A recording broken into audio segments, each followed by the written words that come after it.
Hi, this is Rachelle with Scrapcraftastic, and today I'm going to be planning in my Walmart Traveler's Notebook by Pen and Gear. It is a B6 Traveler's Notebook, but it's a little wider than B6. I think it's a ½ inch wider.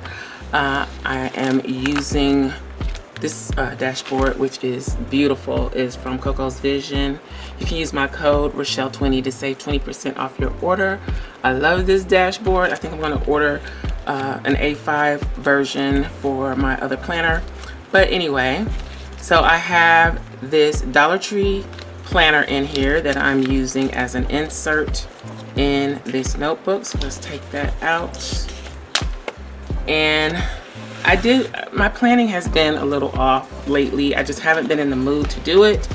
But today I feel like I want to press forward and get some planning done. So I'm going to go back to this week, which today is Sunday the 14th, but I'm going to go back and fill in this week.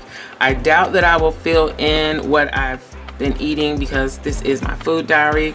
I don't think I'm going to do that. I'm going to go ahead and do a Black Lives Matter spread, even though I've already done one in my personal planner, and I'll put a picture of that up here.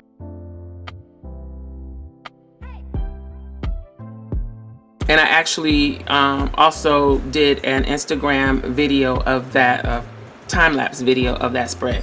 So I'm going to do another Black Lives Matter spread here. I just feel like I want to continue that. So I'm going to do that here, and then I'll see how I feel as far as moving forward to the next week. You might get a twofer here, but we'll see. I'm going to be using these two sticker books that are from Target. They were out earlier this year. So I'm going to be using those, and I don't think I'm going to talk through this video. I'm just going to go ahead and plan, and I'll catch you on the other side.